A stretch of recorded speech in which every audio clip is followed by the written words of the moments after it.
What is up, everyone? Had to figure out this sequence. We got 12 people. That means it's really night at the Apollo. Everybody wants to go at the same time I'm going. I'm going to keep saying it because I wouldn't do that to them. But it's all good. But at least they know who to call when they need something, right? It's all good. Let's see. Let me finish this here. Yeah, I'm going to just get me a regular straw.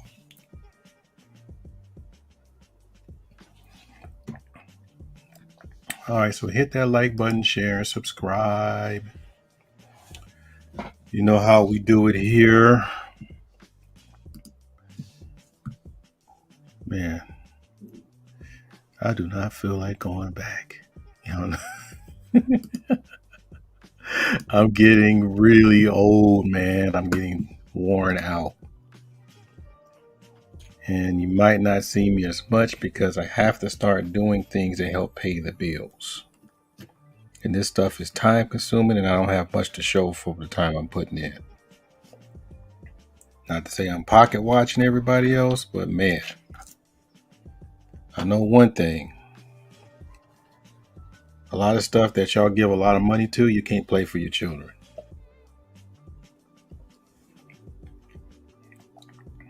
But hey, it is what it is. All right. Okay, so I don't have too many visuals today. So I guess we're just gonna have to rely on your imagination. But I do have a Dr. Joy Degruy segment that I'm gonna get into. That's why I put I'm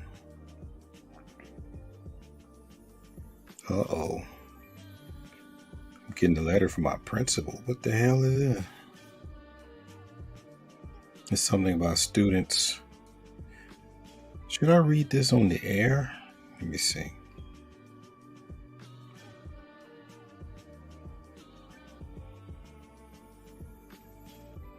Oh, okay.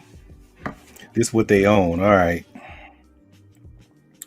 It says, if you see any from from below trying to enroll this Thursday or attend your class, please send them to the attendance office so we can call their parent to pick them up. They cannot attend school if they are not immunized.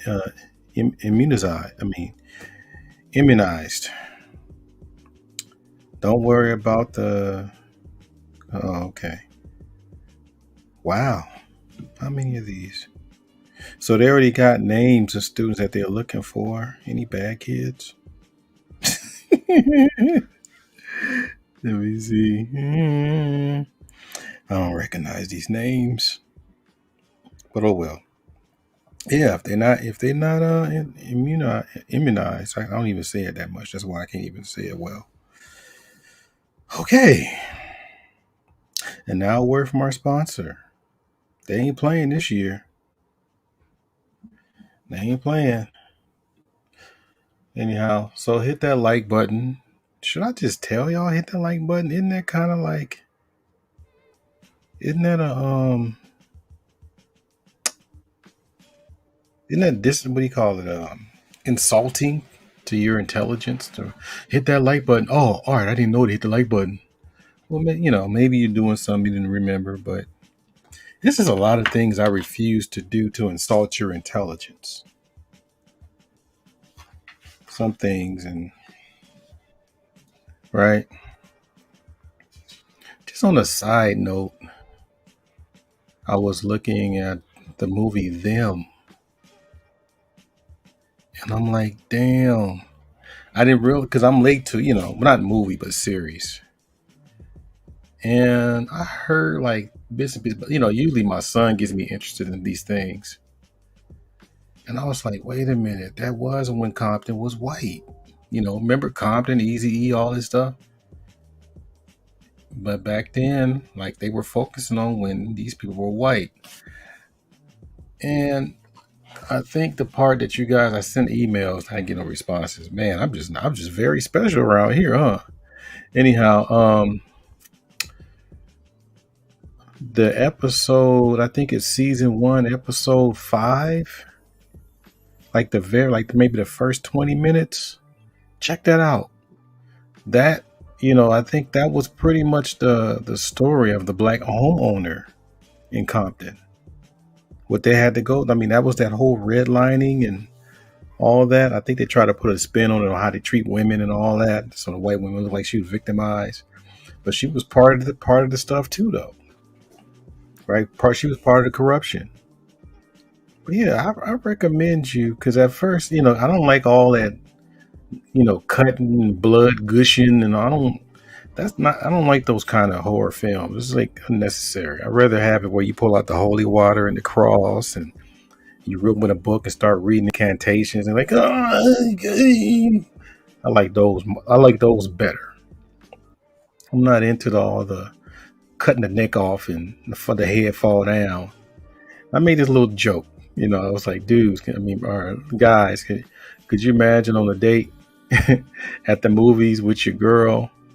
I mean, that you just, your first date or something. And every time there's like a scene where the head get cut off or somebody gets stabbed and all that. And that's when she's like, oh, that's so cool. That's so cool. But these days, these guys don't even care. They just be happy to be with somebody. And she's not behind a computer screen. That's my simp juice. Yeah, so we got 24 in the building here. So I guess I'm feeling a little special, right? But yeah, so I'm not ready to go back. But hey, gotta pay the bills, right? This is it. The best horror movies are when some sexy white chick gets wrecked by a serial killer. But she runs and then fall, right? And she like running real fast, right? And the guy that's chasing her is like super slow. And you can see like a whole bunch of time went by, the trees going by, whatever. And as soon as she falls, it's like a moment. The dude's right there above her. I was like, dude, you've been walking super slow, and how'd you, But hey, I'm quite sure they switched it up every now and then. Even the way they hold the knife. Back then, it was like, straight head stab, overhead stab, slash, all these different stuff. I think the most scariest one's probably in the 80s. And they didn't have much to work with, but they just made that shit scary. Especially when you cut off them lights. And something like, ooh. You hear a noise, like, what's that? I don't know, man. Stop playing, man. Did you hear that? No, man, I didn't hear that. You hear it giggling in the background. Right. But let me bam up some people so I can. Should I wait till we get enough bammers in here? I don't know, man. I don't know, man. Oh, I know what I'm gonna do. Okay. This is like something that I've been checking out lately. And wow. This is not listed on my it's not listed in my description box. But it's still we still doing a whole back and forth between non-African American and African American when it's going to come to culture and all that. And I guess the flavor of the month right now is who invented hip hop and who have the hand in it. So I'm a little bit on the. I mean, of course, I'm more on the leaning as far as that's our shit. Yeah, I got that. But I think the part that our side is not taking responsibility for is that you let them put their feet on the coffee table. You let them do the whole Rick James and said F your couch. You let them call you the N word, and you're like, that's cool, that's my nigga. You let them do all that. You let them come around and do gang signs and all that kind of stuff and repping stuff in your arts. And people like my generation and Dead Sets, we've been telling y'all that ain't cool. You're like, man, it's a new day. And now you gonna complain? You let them measure the drapes and all that. Yeah, they gonna claim some ownership.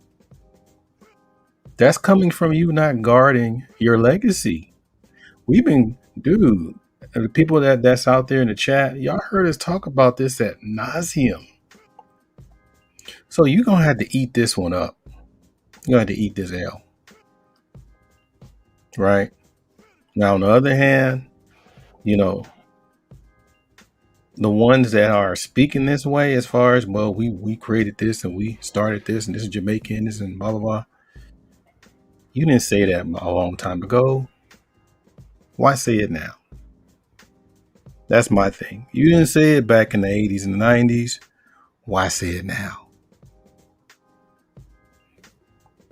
Right? And I'm gonna keep it 100 here. When just think about this, because I have to point fingers at the younger generation. Y'all let everybody, white folks, everybody, what's up, my nigga this, nigga that, nigga this, blah blah blah. Didn't give him no smoke. Didn't say nothing to him. Give him the, what do you call it, the nigga pass, whatever you call him. All that. Now you're complaining that they calling you one, or they saying it too much. And I'm thinking back, like, KRS-One. Do you think KRS-One is going to let some non-black people come around and say, what's up, my nigga? How about Chuck D? Big Daddy Kane? Rakim? Rakim is he's very diverse. He accepts everybody, but that N-word stuff, hell, take it further back. Grandmaster Caz. Let's go with Kool Herc. Right? Caribbean Kool Herc. You think they'd be cool with people coming up there saying, what's up, my N-word? You think so? So you younger folks, y'all gonna eat this one up. Y'all gotta eat this one up. This is y'all. Y'all complain. It's a little late. It's a little late. Right?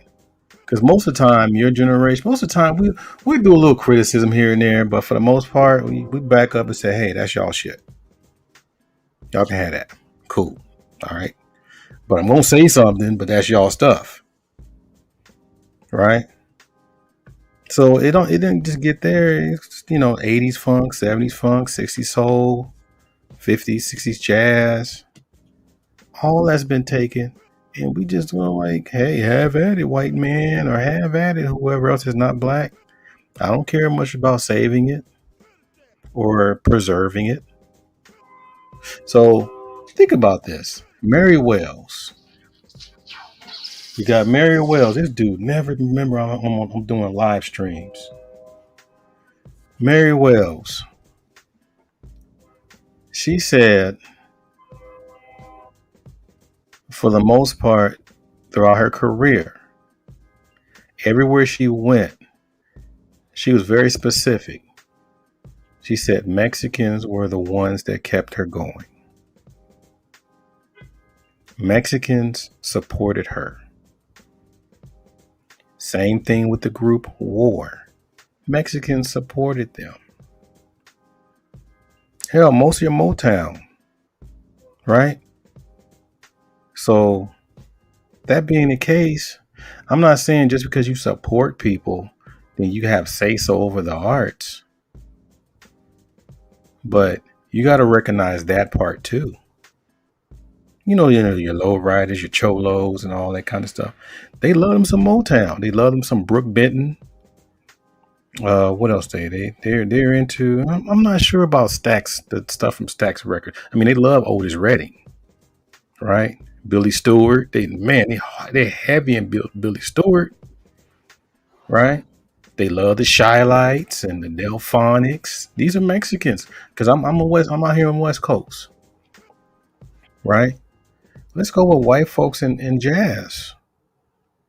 I go to these concerts, man. Not only the white folks are like deep in the audience, but they on stage.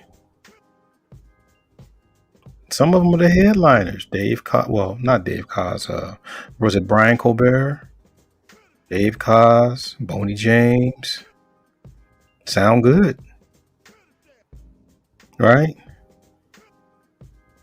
George Duke. I remember when he was performing, he had a 19-year-old drummer, black boy, from Compton. From Compton. And he said it right on stage. It's very important to, you know, carry this legacy on with our little brothers. So you got to start giving your young brothers a chance. And he's like, I don't know what he's doing now. You know, ever since after George passed. Like I said, I hear the complaints though. I hear it, but I don't know if it's gonna help. I just don't know if it's gonna help because I think the stake that these non-black Americans have is that they like the art, they support it. I think the part that they need to really slow their roll on, you didn't make this shit. That's why I'm saying I'm a little, on the fence on some of this stuff. And the thing is, for the non-African American, non-black people, whoever you call it, I don't know all these different terms, or I'm tired of using them. My question is, for those people that disrespect us in our craft, should we be quiet about it? Should we say nothing? Should we just say, okay? And I know what you're probably thinking, well, you didn't say nothing before. Well, is it fair to say that you waited till nobody said nothing to say all this bullshit that people were like complaining about? Is it fair to say that like Tekashi 6ix9ine waited till it was safe to come out with that bullshit? Dude got blue and red hair. I think he rep Crip, and then later on blood. N-word this, N-word that. All over. And nobody's supposed to say nothing about it. And don't, you know I'm gonna say something about Cardi B, but again, sisters, you gonna have to take that L. You let that happen. You let that happen. She more blacker than y'all, according to y'all. Don't get me wrong. Genetically, yeah, but culturally, it's a whole different thing. Right? Now, this is coming from a person that embraces the whole black diaspora. Right? The whole family.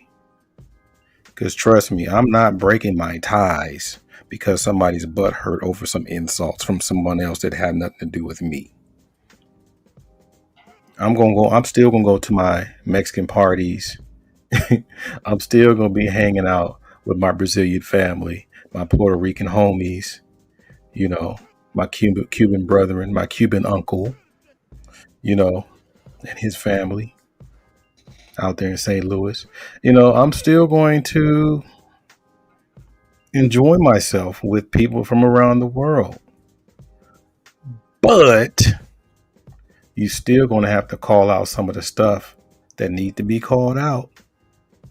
And my whole thing is, if we're calling it out, why would you take offense of someone calling out the BS when you're not even part of the BS?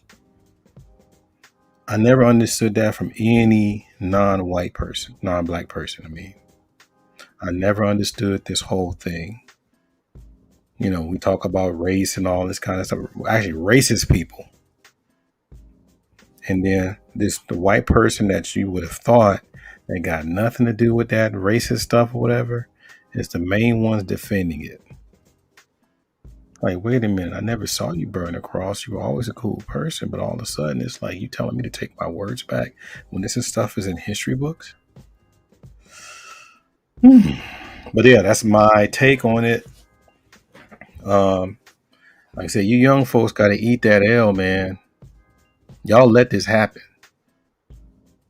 right? I would even ask to just. It's hard to ask to be responsible because in this kind of back and forth, people people gonna get hit in the chin. People gonna get hit in the crossfire, right? That's why I keep telling these quote unquote innocent people that have the unity's best interest at heart, get out of the way. Let them do that stuff and come to the adult table. I keep saying this.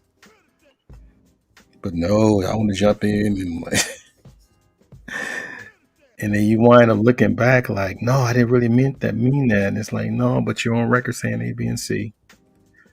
But yeah, I got a couple of guests I might be bringing up to talk about some of these things. And I do have what I'm gonna try to do. I want to know, especially my non-black ghost watchers here, because I know you ghost watching. Appreciate your support. But I want to have different people come up and explain, or even to see how different each one of these people relate to black people. Because the part that I do agree with a lot of people, they don't act the same with black people. Like, for example, Puerto Ricans and black people are way more in solidarity with it versus Mexicans and black people. Cubans and black people are way more in solidarity with Argentinians and black people. You understand? So I think we want to have that discussion, because one thing I really try to avoid is putting everybody in the same category, because black people don't like that as well. Okay. So I really try to avoid that. So we got to be more responsible about that. And this is the time to do it because it's 2022. And so what I'm going to do is do my BAM section. It's almost like a Whopper Room. I see Billy and John. That chick was fine too, but she was a squirreler. Let's see. Here we go. We got A.L. Evans. Bam. What's going on, fam? We got Little Rock 2517. Bam. We got Pragmatic Prime. Bam. Kareem Austin. Bam. We got All Spades. Bam. We got Shadow Observer. Bam. AB Media. Bam. Heru Atan Patah. Bam. And we got Pragmatic Prime. Bam. Okay, I appreciate you liking it, fam. Wish I make money off of it. We got Shaka New Lou. Bam. Cut Dog in the house. Bam. We got Trey in the building. Bam. Dead Set Anime. Bam. And he says, Freddie, Jason, Michael, the Horror Trinity Classics. Yeah. We got Mr. Blue Collar. Bam. We got Lavaris in the building. Bam. We got Big Jordan in the building. Bam. Smitty Witty in the building. Bam. So como vai? We got American Brazilian. Bam. We got Soul Max Excellence. Bam. We got Ayo. Bam. It says heck no. That Melly Male. We got Trey in the building. Bam. Says the younger generation was sold and told of the ideal that we have arrived to a post-racial society, and for me it was the Xers in my family pushing it. Really? Let me think about that. I can see that. I think so. I don't know about pushing it, but okay. I'm just thinking about my maybe because of my area. 'Cause I'm in California. Post ratio, I guess. Okay, then we got Dad said yeah, we got D Scott in the building. Bam. Black male anti defamation. Yeah, I was thinking Dad said I was trying to think about who in our generation was I could only think about Nigel Ennis. In our age, he's a little older than us. Nigel Ennis, as Roy Ennis is for our son. But for the most part, it was the younger Xers and older millennials. They pushed some other stuff too. When we talking about Lucky Charms, they're magically delicious. Please hit that like button, share, subscribe. Oh God, y'all know how to leave it, bro. Like quick. Let me move on. Shoot. Okay. And I hope the fact that I don't have pictures is not going to come back to haunt me. But I gotta do this. All right. So the first one is I can't go along with your causes to make you feel good. What does that mean? I'm going to say it again. I cannot go along with your causes to make you feel good. I thought about it because I had I got friends, and some of my friends say a lot of bullshit, right? So I do have a right winger Jewish friend. He's a right winger though. And he was pushing all kinds of stuff about, he sent me, the typical anti-CRT stuff. And I'm like, I'm not for it or against it. Why y'all keep sending me this shit? Okay, you know what? This is what I'm going to do. I'm probably the only one in this space that can produce that this was a course that I took. Y'all want to see it? Okay, I'm going to go over this, just to clear the air here. This ain't no liberal type shit, okay? All right. Now, this is part of my administrative credential class. I forgot I got to show my degree, my third degree, my third degree black belt. Anyhow, if you see right here, this was the educational law class, the social, where you got to learn your policies and things like that in education. So you see that right there? I don't think y'all see this. It says, this is the objective right here. It says students will understand the concepts of what? Critical race theory as a framework for analyzing policies, particularly its intersection with school discipline. Okay. Why am I reading this? Because this is not a course. This was something that you would use to, answer these questions on the bottom here. You had to answer them in I think it was paragraph form. I'm not sure. Essay. I forgot. This is a couple years ago. And also it says students will examine and understand student and teacher rights. Students will examine and understand the power that they have to disrupt inequity school policies and ensure students have equality educational programs. I'm still waiting to see if I read where you're going to teach critical race theory. Y'all some dumb nuts, man. It says, how can I ensure educators' rights are protected at my site? How can I use the law to make sure that my students have the best people possible serving them? Why is an understanding of due process and teacher evaluation essential for a school administrator? What rights do students have? What rights do students have on campus? How about this one? What is critical race theory and how does it pertain to the school Policies, right? How have suspension and expulsion policies created educational inequities in the school to prison pipeline? I mean, you see this?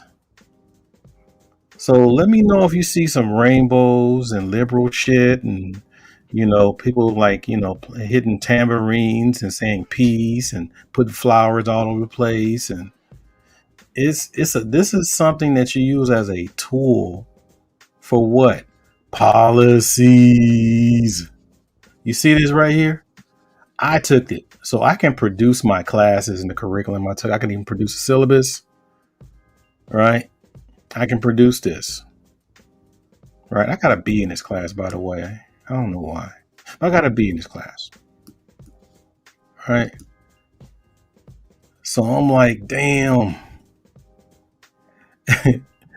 After it's funny. After I show this, okay, so when the next CRT class start? Like, nigga, didn't I just say that it's not a class? I heard what you said, right? So you had a curriculum for it? I'm like, what? Where's Judge when you need him? Judgezilla. But anyhow, I tried. So mainly I responded to the dude. And by the way, the video was pretty much like it was the typical. They always use like non-black people to try to put African or Black American people in their place. The finger wagging. It's not that bad for you here. It was much worse in my country, but it wasn't that bad. You're doing too many things and saying too many things to white folks is not true. All this kind of stuff. And I'm sitting there like, I said to myself, no wonder this dude likes this.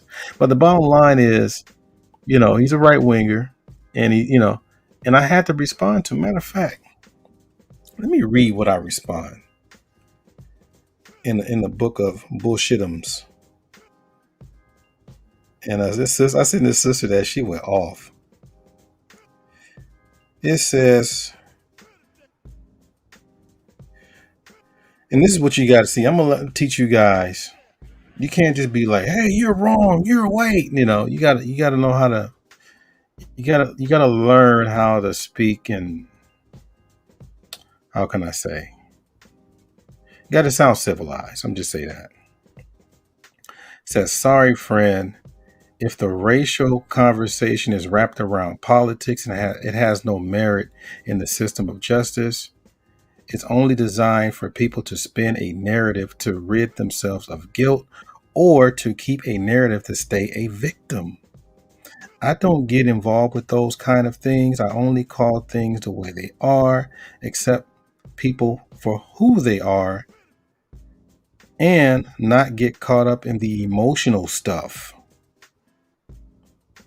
It's a waste of time and energy. People have to solve those problems when their own the problems of their own, and find their local therapist, right? And the reason why I'm bringing this up, because it's not just that kind of, it's all over the place, man.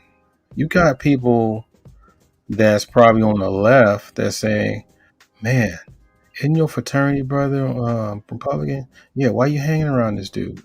Blah blah blah. And I'm like, that's my brother. People get all upset because you talking to people that happen to be on the right? Now, I do have some kind of things to where, okay, I don't like that coon porn and that coon talk.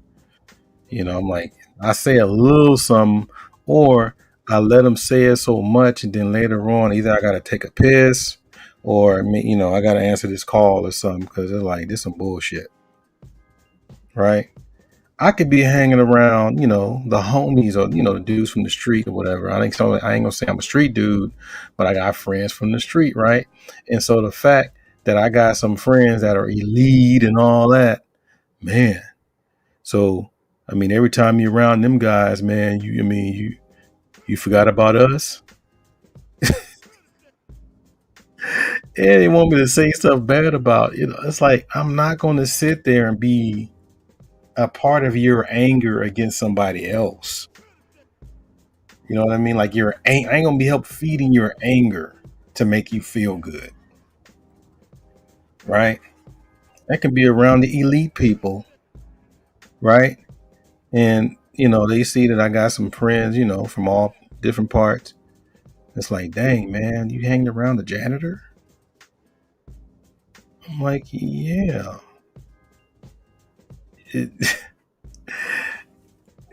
I mean, it's like, why do you like to put pressure on people when you can go straight to those people yourself and handle your beef with them?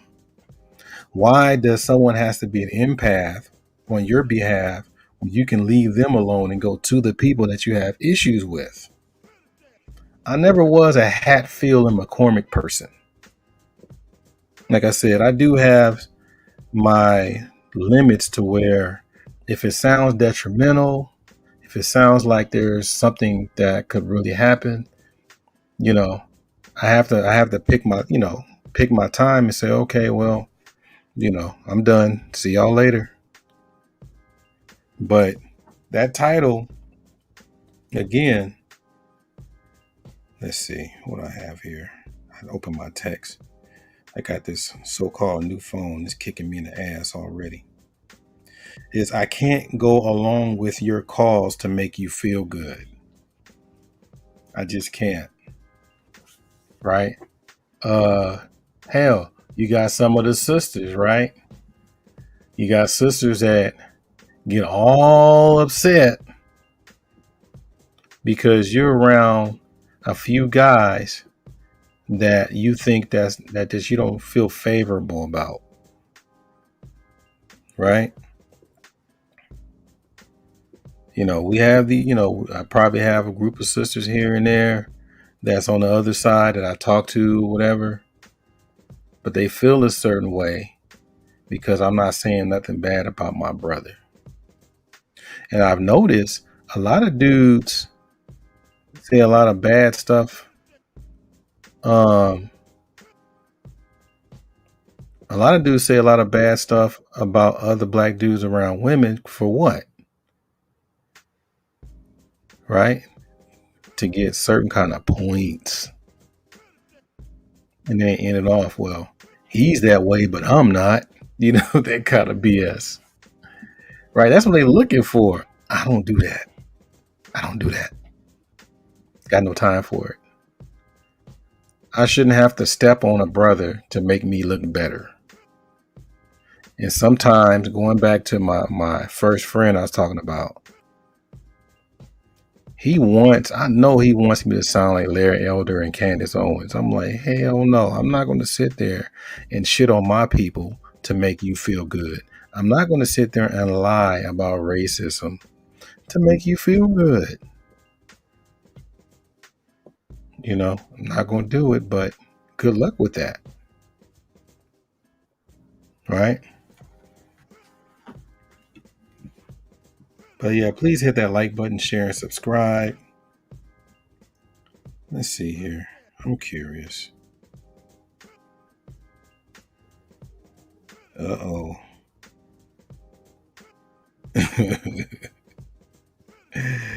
I didn't know he's doing that.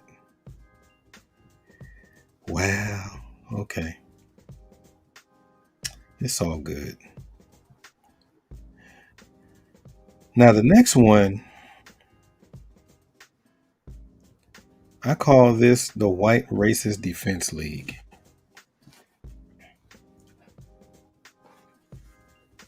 We are the only people, and I mean the only people, that would jump on another black person on the behalf of white people, racist or non-racist. And I notice sometimes, if an Asian says a little something about a white person, right or wrong, they have little words with them, but after that, they cool. They drink tea. Latinos, they go back and forth, but after that, we family.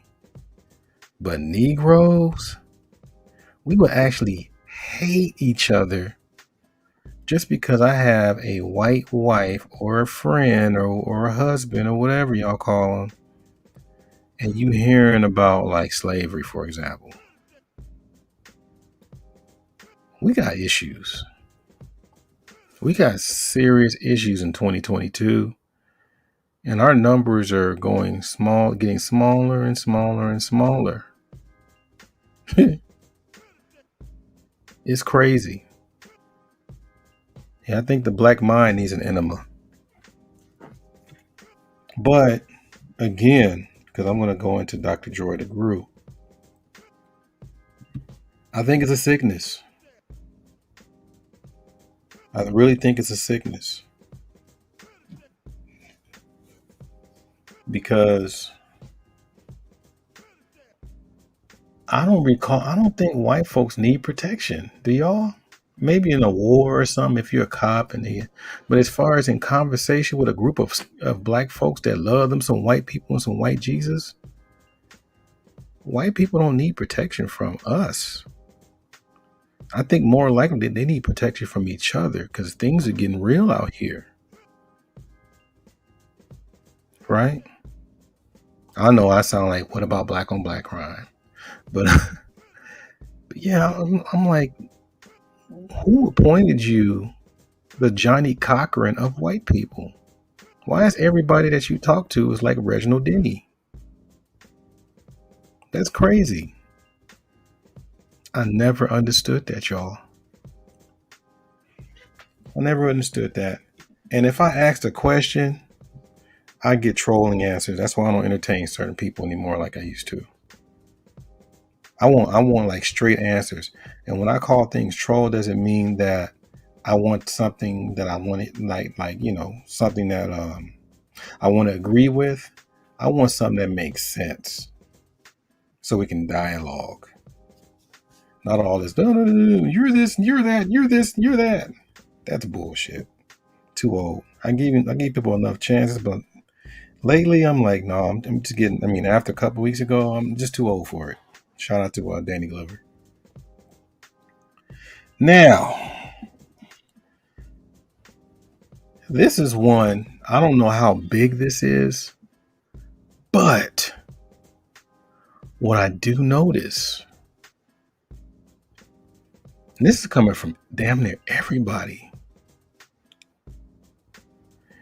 almost everything that a black man wants to do to be happy, there's always someone that's trying to talk him off the ledge. Now, if drugs make you happy, then yeah, we're going to find some intervention, But traveling or getting a certain type of woman or a certain kind of business venture, I heard a live stream, somebody like speaking against buying dispensaries. What? No, I wouldn't do it, but I wouldn't discourage a person. He likes to deal with weed and he likes to sell it legally. Why not? My question is, do black men deserve happiness? Do black men deserve stability? Y'all tell me, because according to the popular beliefs, we don't deserve happiness. We supposed to be somewhere, frowning somewhere, stuck where we at, or mentally or physically, and just suck it up until you die. I'm just wondering, like, do we deserve happiness? I remember this is one of my ex-girlfriends, and I forgot what we were arguing about. And she was all tough and and I said, I threw the whole thing about, black men have to go through this all the time and blah, blah, blah. And I just said, as a black man, you tell me and think about your father's days. I said, do we deserve happiness? Her whole body language changed, like, wow. And I'm just wondering, okay, because I'm noticing there's a whole bunch of live streams. I ghost watch every now and then. And trust me, I don't stay the whole time. But there's a whole bunch of live streams that's really speaking about men having their options. And I'm like, if a man is exercising his options, is he supposed to be like, I hate what I'm doing, but I'm going to go overseas? Or I hate what I'm doing, I want to learn a little new language. Or even, I hate what I'm doing, I'm going to trick in another country. All those things don't make a man happy. Then guess what? Somebody's going to talk to a black man like he's a child and tell him what he should do with his money and his penis. They're going to define what he should receive to be happy, considered happiness. He can't define his own happiness. You can, though. Right? And you wonder, my thing is, I'm wondering if that's your delivery. Do you have the best interest at heart for the black man? Are you looking out for him? Or deep down inside, he don't deserve happiness? After all this shit we've been going through since, all the way to 2022 now, I don't care from the street, Wall Street, whatever it is, we're going through some serious hell. And the thing is, like myself and a lot of brothers, this is probably the only time I thought about it. This is probably the only time that brothers can be really, really emotional is on these spaces, because you got to hold that shit at the job. You got to hold that stuff in other places where you have to, uphold your reputation. You know what I'm saying? So it's kind of weird, man, that we have to go through this back and forth about black people being, having, deserving happiness. It's crazy, right? Now, granted, this is the weird part. You have a lot of sisters that pamper themselves and they're still not happy. And brothers are always trying to attempt to do things, try to make changes, but he don't deserve to be happy. Can y'all make that make sense? Please tell me why. Right? So the next part, and please hit that like button, share, subscribe. I'm in the 42 club. We're going to go into Dr. Joy Degruy real quick. Let's see. Let's throw this out here there. Check this out.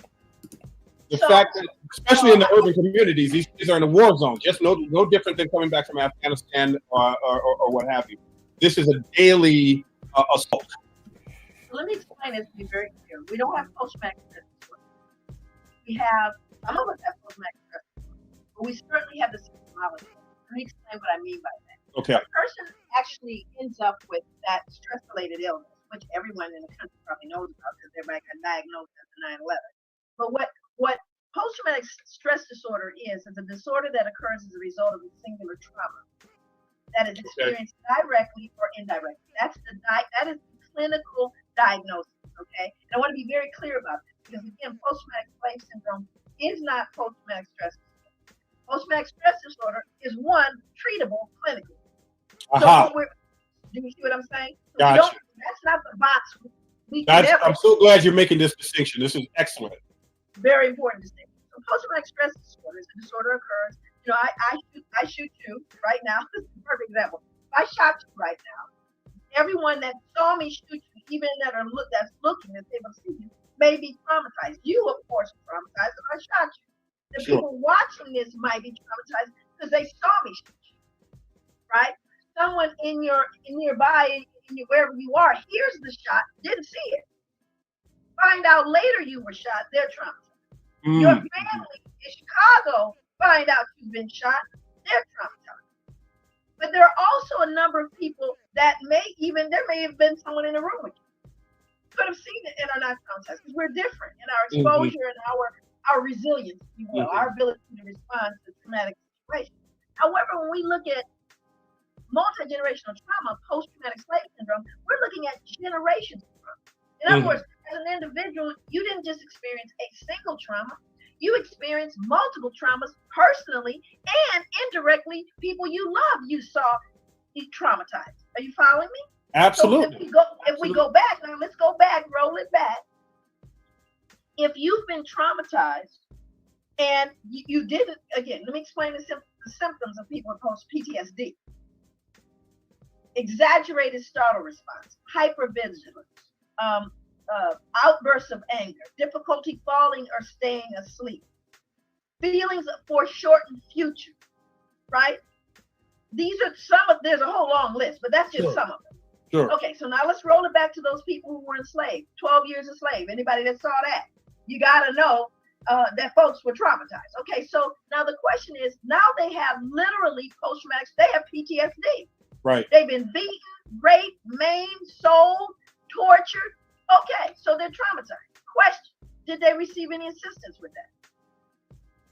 No, there was no Dr. Phil, right? Nobody showed up for that. No doctors in the borders, out of the borders, nobody helped them, right? So now that's generations of people with post-traumatic, literally with the diagnosis. They didn't get treated.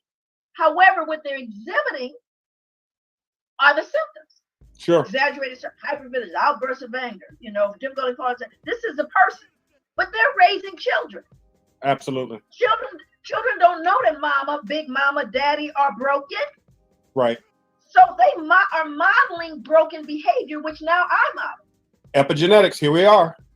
But then I have my own set of traumas. That's Are right. you following me? That's right. So we're having layers in there. So at the end of that, 2015, I wish to God it was post-traumatic stress disorder. I wish to God we could go in a little room and treat it. Yeah, sure. But what we're looking at is socially induced, socially learned, and epigenetically transferred trauma. Absolutely. Every single one of those layers, not to mention someone still hit me in the leg.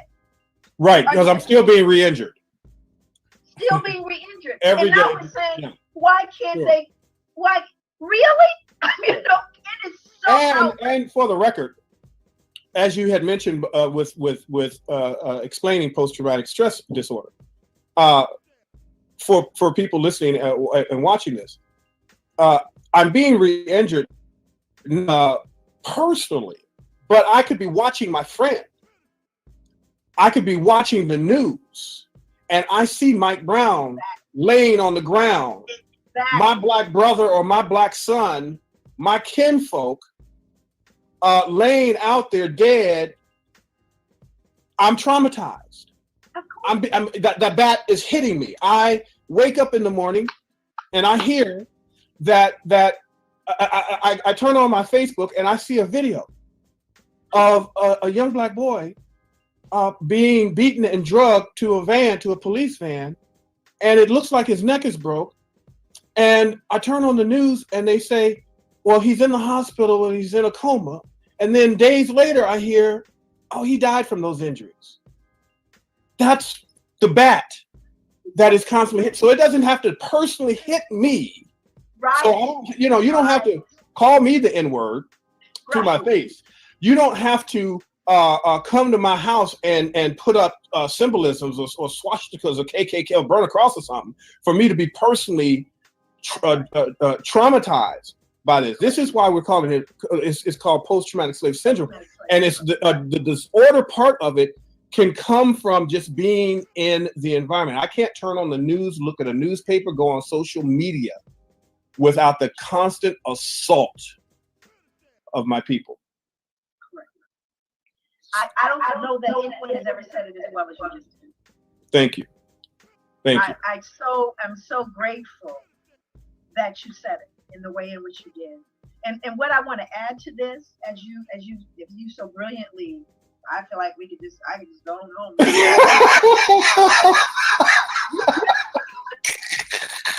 As they say in the church, oh, he just brought it on home. Bring it on home, Reverend. Bring it on home. Brought it on home. Oh, you so crazy. Not talked about here, which is so amazing. In the midst of all of this conversation, and we talked about, I haven't talked about drugs. I haven't talked, you know what I'm saying? I haven't talked about all the other layers. The self-medication. The trying to make it self-medication. that You know, exacerbates. please, really? When I was coming Right. up, my father was an alcoholic. Why? My mom was. Why? Why do you think that was? There Right? you go. So yeah, it's the constant assault. So bringing this home, we understand racial socialism works. Socialize, excuse me, works. It is a perfect model.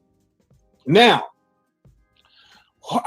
advice from you, Doc. How do white folk who, by default of the reminder, whenever they see a black person, they have to, in their mind, calculate, especially when they meet a new black person, they're out, whatever, and they meet a new black person. Is this black person hostile?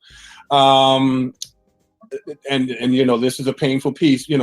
Are they educated, non-educated? Are they articulate? Are they non-articulate? How do I? What do I say? What do I not say? These are the actual terrors of actual white folk, because they just don't know, because they're the ideal. They're used to being around all white people, and then when they see someone that is not of their race, especially if there's more than one, they freak out. Like to get the kids at the swimming pool, and the white lady is like, "Oh my God, there's a whole bunch of black people playing, or black kids playing in the swimming pool." Or the lady at the wine train. I'm in Sacramento. I go wine tasting all the time. I see the wine train all the time in Napa Valley. When I saw that, this is again going back to the daily assault, ladies and gentlemen. I'm going to wake up tomorrow. I'm going to go on Facebook and I'm going to see some BS, some hot black mass. But what it's showing me is that, yes, okay, we have now the tool, because of people like you, people like Jane Elliott, and all these people, great people, great minds, great doctors, great healers. We have the tools to heal ourselves. What do white folk have or need to be able to heal themselves?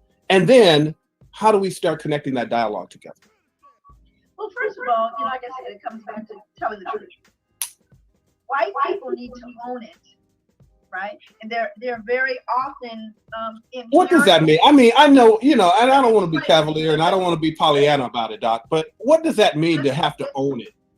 Okay, so we're talking about telling the truth. So let's look at the idea of epigenetics, right? Okay, so, and shout out to Dr. Joy Degruy and Brother Philip Shock. I think he's a doctor as well. I think y'all might have to do the playback because of the terminology they've been using and things of that nature. But again, in order for you to cure a cancer, you got to get to the root of the problem or the issue. And it's, I can't play the whole thing because y'all going to be sitting there yawning or whatever. But she has a very interesting part in here where she gets into how we are seen by other people. I want to skip to that because I think I went a little bit too far back. But by the way, hit that like button, share, and subscribe because we're going to get into this.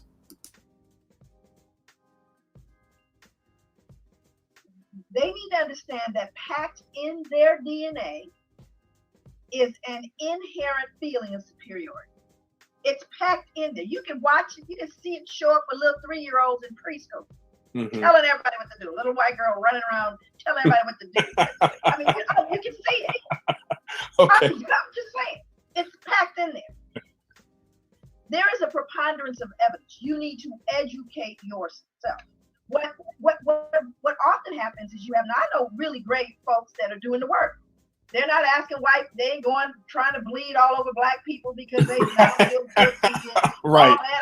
That's not useful for me. I'm not interested in white guilt. I'm not interested in people bleeding. It's not about that. It's not about guilt. We're not asking you to feel guilt. No, it's not about that at all. It's not about that. What we have to look at is the structural inequalities that exist. This cannot be fixed without social justice. It cannot. And the people that are making the rules, upholding them, and perpetuating them are white. White people need to show up there. It's not about whether you like me. If this is true, you understand it's true, then you have a responsibility to have some accountability around it changing.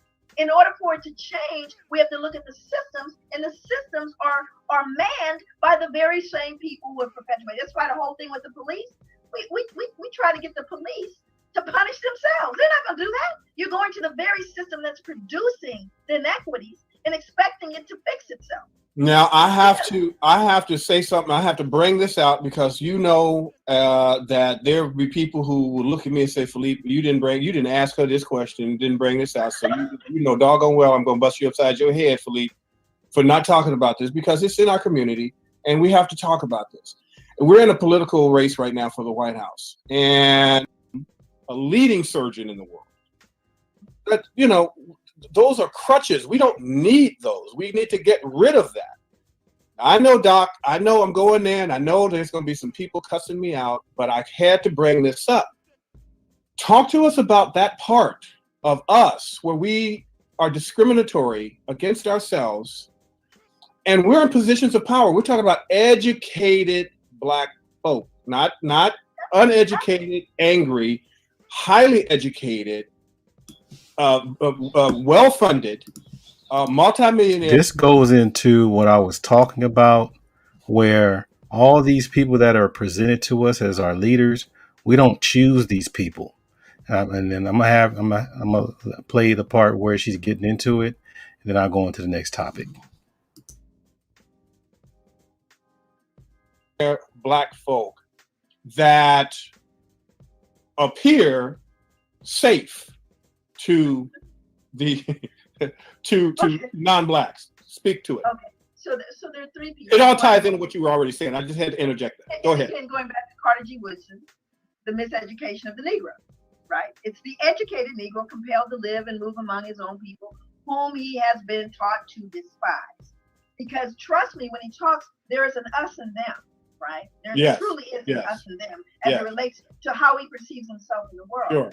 And I'm always, and this may sound harsh, but I'm always concerned when white people like me too much. Okay.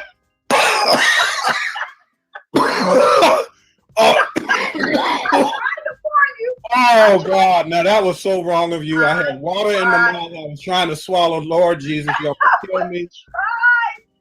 You know you need to stop right now because this is the part of the interview where it's just been gone black. Now this is where we just start talking some serious truth, girl. You know you're crazy.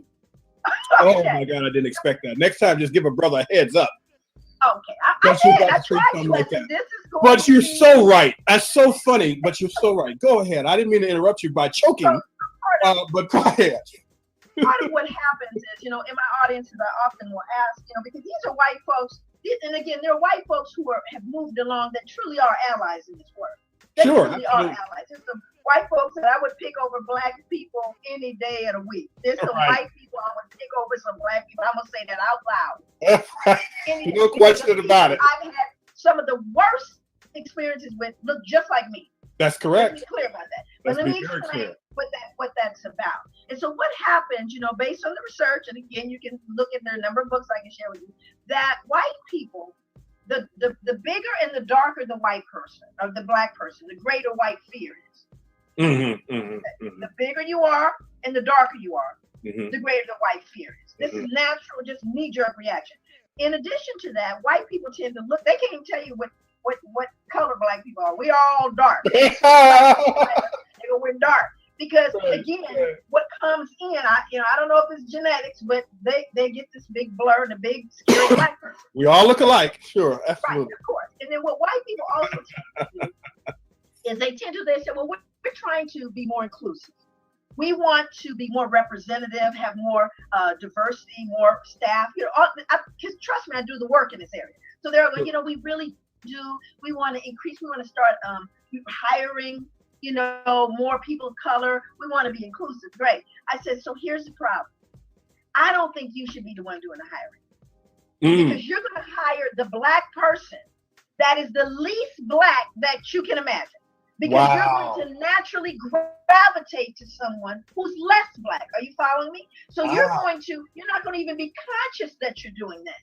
In fact, I've asked the audience, especially when it's an audience of mixed groups of people, I said, how many people out there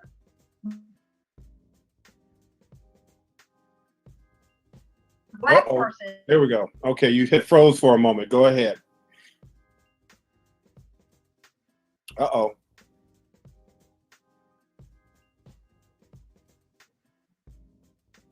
Anything to do with black people. They don't like people. Black people, they don't live near black people. Yet they become the person chosen by the white person, consciously or unconsciously, the person that despises being black people.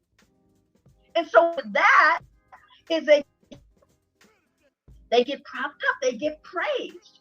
And all of a sudden you begin to believe the illusion of inclusion. You begin to believe it. And they do. And trust me, these individuals we're talking about don't look at themselves the way they look at you and me. They're not us. They're just they're provisional whites. Do you see? They're the new white person. The ones that work in the field versus the ones that work in the house, and that's they don't even think they look. It's worse, way worse in the field than the field when they're the ones that working in the big house. These are people that think that they own part of the big house. Oh wow! Okay, gotcha. So it becomes that kind of mentality. And I'll tell people all the time. I said you will often hire the gatekeeper. And it doesn't matter what group it is. It's always the same thing. There's another gentleman who's running who's from India, and he wants to deny immigration. He's an immigrant, right? And the whole community is like, "Are you nuts? You're looking at the exact same thing." Sure. It's the exact same behavior, and it doesn't surprise me because again, if white people like you a lot, I'm gonna have to stop and go, "Whoa, wait." Hold on. What did I do wrong here? I'm doing something. What's going on now that you think that I'm getting ready to co-sign whatever it is you're doing? Or what is it that you're using me to do as a gatekeeper? Yeah. To say, oh, here we have Dr. Joy. Is that your way of saying that you're now culturally competent? You know, I have to really be careful about that because that tends to be the case. Let's find one. And then I remember recently someone asked me, they were saying, well, I don't understand, why there's such negativity and infighting, with black people. I said, well, let me set up a scenario for you. I said, let's just say that there's a job available and there are 3 positions available. 3. You come in for your interview. And when you walk into the room, already seated are 2 white people and 1 other black person. I said, who is your concern? Who is the black person, the black person's concern? I'll go and see the other black person because you already gave the 2 white people the 2 spaces because they're only going to hire how many blacks? They're only going to hire 1. I said, so by virtue of racism, it sets us up against each other. I said, that's the dynamic of institutionalized racism. Now, the truth could be, I can look at that other black person and say, we got this. We got 2 of the 3. But racism suggests that we know the 2 white girls could be drooling in a corner. We're going to go on and give them the job. They got it. Why? Right. They don't have to be competent. They may not be able to speak and chew gum, but they're white. And they're only going to give 1 of those 3 positions to a black person. Do you see what I'm saying? Sure. That's the dynamic that's set up. But they want us to pretend we don't know that. Yeah. But for me, I'm coming in looking at the sister saying, we got this. That's where joy's coming in. I'm not coming in giving it to the white girls. I'm looking over at them and going, oh, hey. And not to mention, I've never had an interview. I didn't do well. But the bottom line is that's the dynamic of structural inequality. If you guys don't understand this, God help you. She gave y'all a lot. You talking about some game and all this stuff? She gave y'all a lot of game. I don't care if you on the left or on the right. It don't matter. The issue is, how do you know, if you are caught in this matrix of WS? You know what I'm saying? Let me drink this water. Like, how do you know? Some people just don't know that you're here. You got to remember this. I saw her once at I forgot where. Damn. But the other place I saw her was at my job. Guess how many black people were at that lecture? It was just me and two sisters. The rest were just like mostly white people, white women, and a few white guys. I'm like, damn. And that's a trip because she was like, not at the lecture, but just in the speech or this lecture or not lecture, but interview. Did you pick up that where they would pick you, but later on, sometimes you're not even knowing that you were part of the agenda on why they picked you. And she herself she was asking like, hey, wait a minute, what kind of agenda you want me to be a part of before I agree to this? And obviously, I think a lot of people don't even mind, right? Got to pay bills, right? And this kind of goes into my thing about identity in politics too. Remember, I flashed all these black men, what have you, and I can't recall that. I mean, where a lot of us brothers in general had any kind of hand in picking these guys, but also not only they're picked them, they've been picked, but we're expected to rally behind these people just because they're what? Black.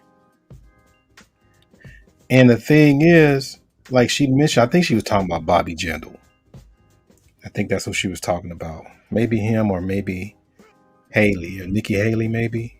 No, Bobby Jindal. Because is Nikki Haley dot Indian or feather Indian? I forgot. Either one.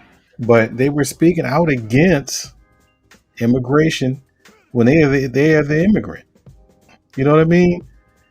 And that's the thing is like, when you have black folks that are speaking against the cause and the improvement of black people, you got to look at them sideways, right? You got to look at them sideways. And I think that's clue number one. For me, it's like, where'd you come from? Who picked you? Who sent you? Right? And shout out to, let me see, man. I'm going way back. LaShawn, I saw you, fam. Bam. He's a Prince speechwriter. We got my sister here, Shonda H in the building. Right? Dollar Washer. What's going on, fam? We got Maxo Excellence. I think we had you. Abdul Jones. What's going on, fam? We got Spain, Maine. My Spain, Maine. What's up, fam? D Scott. Man, your story was deep, bruh. Jeez. Whew. I was trying to come up with all kinds of solutions. And we got the master teacher, BGS, in the building. What's going on, fam? And we got Asada Muhammad here. Assalamu alaikum, sister. Bam. And Ray in the building. Bam. And we got Aaron Peters in the building. Bam. But yeah, so I thought I'd play that. I know it was kind of extensive, playing that whole Dr. Joy Degruy thing, but I wanted to capture all of that because basically we have these issues, but we never got we never really had any intervention to get out of them. And we carry these things generation by generation by generation by generation. And we keep getting these young folks thinking that this stuff is gone. But yet, they're displaying the exact mannerisms that's based on the description of what, slavery was here. So that's something right there. I know some people, like I said, some people are a little too behind in that, but y'all need to really watch that, sister. I mean, everything is pretty much plain to me, but maybe because I'm old, right? My next one is this. And please hit that like button, share, and subscribe. Right? This is, Tuesday. I've been doing this, but ever since April of 2018. That's 4 years, huh? Anyhow, The next one is, does every ideal have to apply to all of us? Dude, my nose be bleeding, my head's throbbing. I'm like, turn the damn channel, whatever. Because somebody has a thought. I'm gonna throw in SYSBM or passport borrows or all that stuff. You gonna tell me? Because I never heard. Well, I don't even like the SYSBM people. I never really shared panels with them or anything. I've been on the Black Male Travels every now and then. The channel, me and American Brazilian, we have conversations offline and on the panels. I never heard anybody say that all, most, some, or any amount of black men should get their passports and leave here. They just said, hey, I got my passport, I'm enjoying life, so should you. Boom. That's it. Then they go into details of what they have enjoyed and the stuff that they're leaving behind here. They never ever said that all men have to do this. But why does the listener have to, they have to coin them or to what's the word? I mean, they have to prime them on the wall as though they're saying everybody has to do this. Me, I probably talk about, some of the things that you guys have to do is, encourage children, to get, their degree and go for the higher stuff like, being a lawyer, a doctor, whatever. But people come in and make it look like we're trying to say all people, all. I'm like, nobody said that. I know this is a pet peeve for Edward because he said he refused to break that down as far as some and all because these are grown ups. But man, why does it always have to be all every time a one man just comes up with an ideal? And it could just be a group of people, any of this stuff, right? Like I'm like doing an experiment.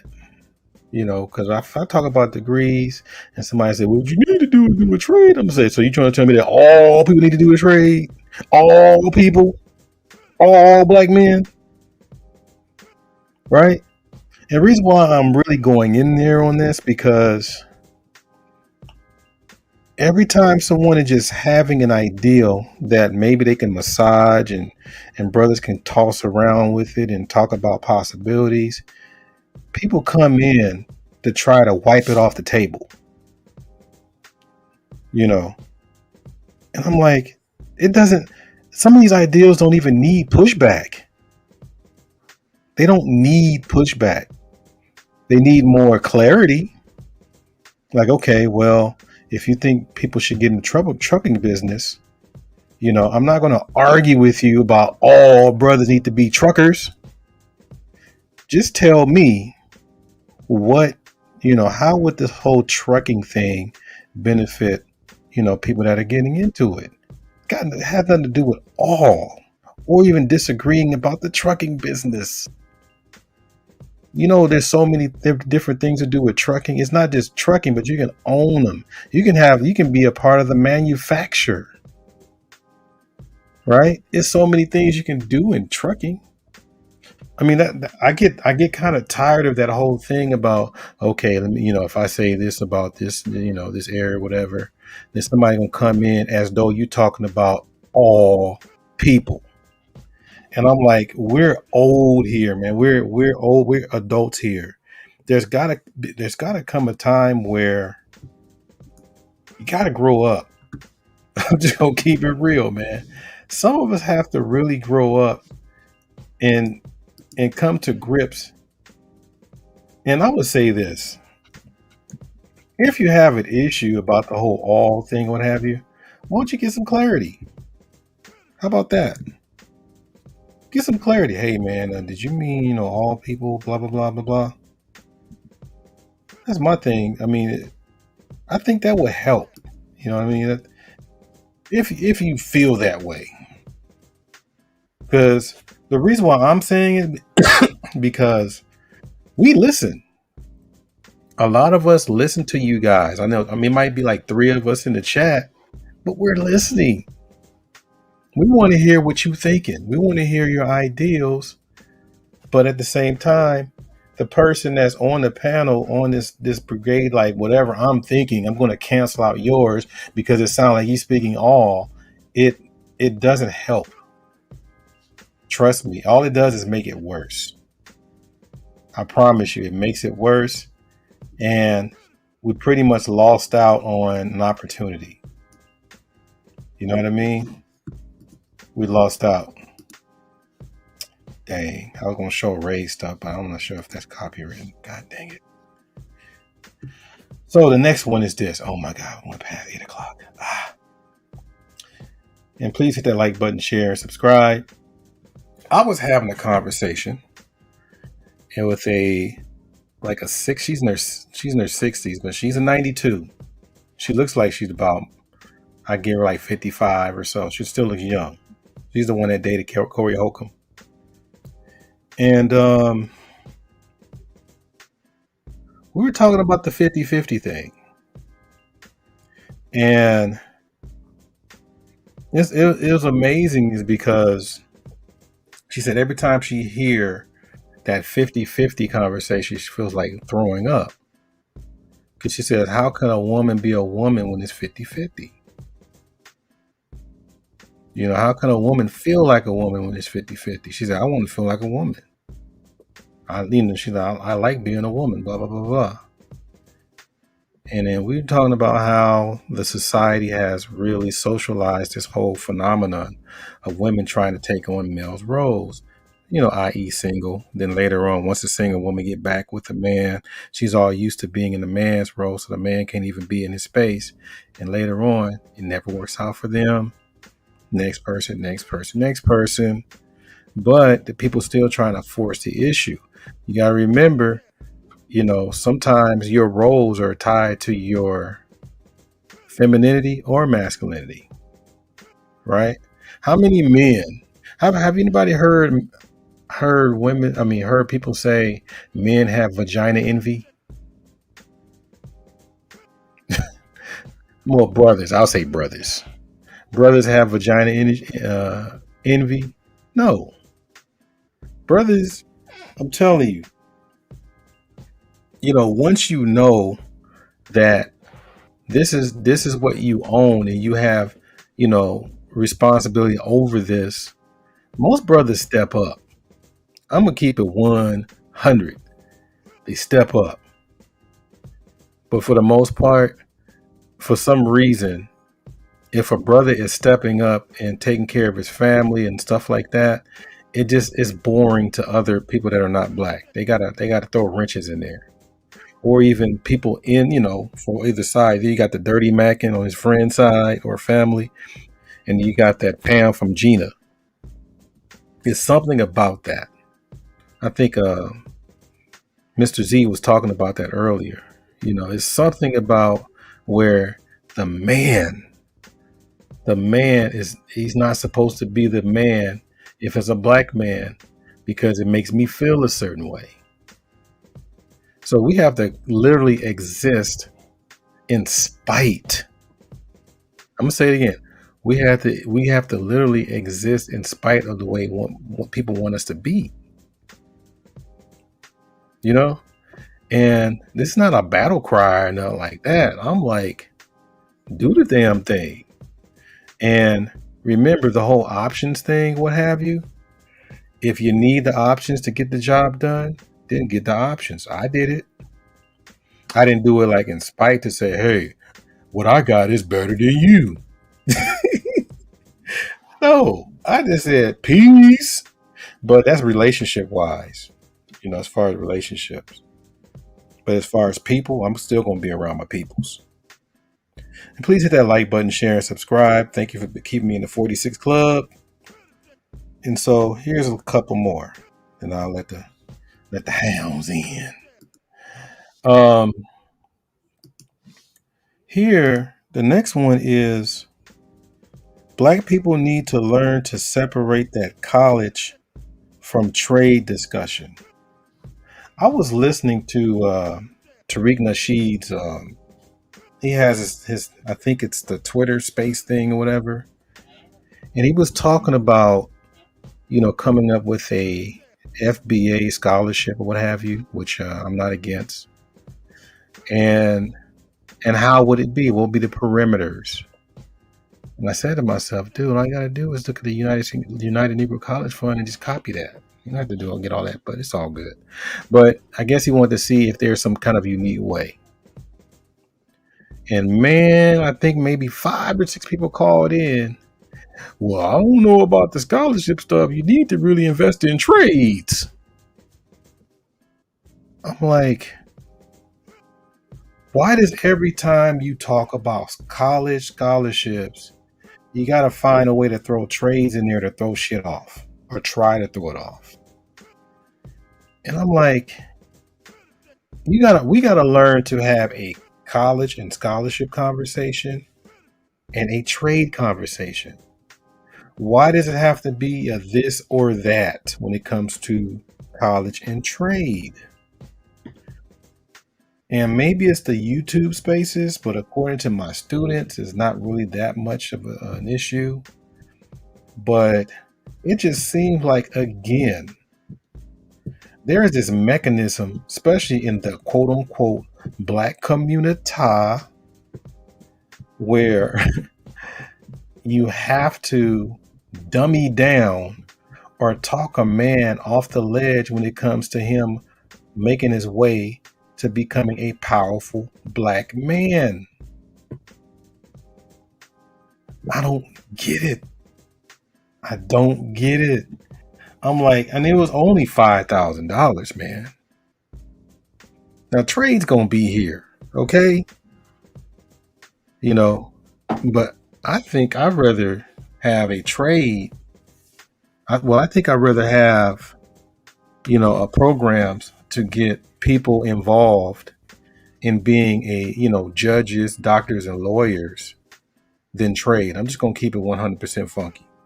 The reason why I say that because a lot of trade programs are paid for by the state. There's always going to be something that's going to fund your trades. Some of you guys just don't know where to look, and y'all have to start asking the right question. Right? But I can look under the chair, under the grass, under the tree. Ain't no black lawyers. My whole thing is I'm not trying to spare your feelings. Because everybody keeps saying, well, hey man, we can have both, or we can fuck that. Go for the excellence, man. Go for the power. Go for the power. I get tired of that whole thing about trying to rub a black man like a little puppy and try to keep him tame and not be a threat. Dude, point blank, black man loves his people, fair across the board, but loves his people, take care of his people. On record of giving back, it happened to be an Olu Stevens. And he's still, I believe he's still a judge right now. That speaks volumes, right? Ben Carson in his glory, in his heyday, that speaks volumes. I get tired of that when we're trying to build. Everybody sees things on a low level. I'm just gonna keep it 100, and I'm not trying. I mean, I don't care how you feel. I mean, if this ain't the topic for you, then y'all can go listen to all the other people. But this right here, we want to bring in some excellence, because I keep saying this once again, trades are going to be there regardless. I can make maybe one phone call right now and get a couple of people in a trade program, just because I know them. That's not an issue. I can get that done over the phone. Getting people at Yale or Harvard, that's a hell of a process. The approval and all that, GPA, all that. Trade, you just come and prove yourself and get your skills together. That's going to be there. And guess what?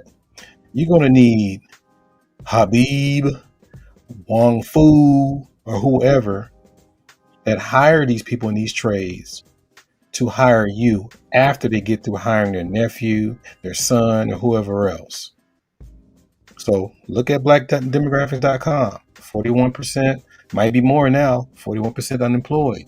I know some of those people may have degrees, but best believe, since we're top heavy in trades, you best believe that's going to be a lot of that 41%. Okay? Now, guess what? For those people that haven't heard me before, the people that's supposed to be helping to hire you in these trades are what? Doctors, lawyers, engineers. Hell, I have a little fun with this. Head animators, right? All these different people. And the reason why I'm saying it because they're the ones that can talk to HR on your behalf. And I'm not talking about pleading. It's like, here, I'm gonna give you this name right here. You just bring them up. He's good people. Boom. Everybody else do that for their people, right? But guess what? That person, those people that supposed to be in these positions, they're pushing cards at Target.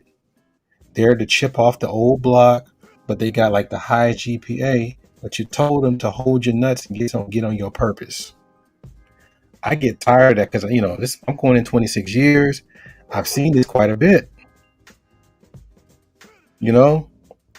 So when I see like some of my students from years ago that's in these high positions, I'm like, dude, you work here? He said, damn. And I'm like, wow. And he said, man, I own the place. I'm like, what? And I do selfies with her, like, ching. And the thing is, that's what it's about. We live in this bubble where every time you see a black male that's strong, you only can think trade, right? And I'm like, keep that conversation separate. That's all I'm asking. Keep it separate. Let that go over there. Nobody's saying that is low, low and all that and it's bad or whatever. It's like you're muddying the waters by what we're trying to get at a certain point here. If that makes sense. I don't know about y'all, but when I'm putting syrup on my pancakes, I do not want that shit to touch my cheese eggs. Does that make sense? I see you, AB. I don't want that shit to touch my cheese eggs. Okay. I don't know what else I could think on that, but man, we gotta do better on it. And please hit that like button, share, and subscribe. This is one of those I don't care about your feelings type moment. Okay, because I'm kind of speaking from an emergency here. Okay, it's kind of an emergency. This ain't I'll just do this when I can. No, man. You know how many people are incarcerated and why? You know how many people are dying in the hospital, or getting this medical malpractice and why? 9 times out of 10, it's not going to be because of black doctors and black lawyers and black judges. No. So y'all got to grow up sometimes. Put your big boy pants on. This last one, I got this idea from Roger Report. Water is the best during the summer, ain't it?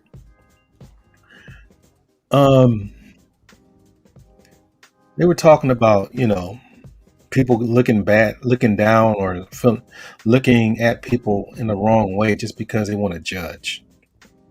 So, that famous tattoo that they got on their neck or whatever, usually on their chest, says only God can judge me. And I'm like, I think that's the reason why we got here in the first place, because we're trying to hold back our judgment, including myself. I wind up in situations where it's like, damn, why am I here?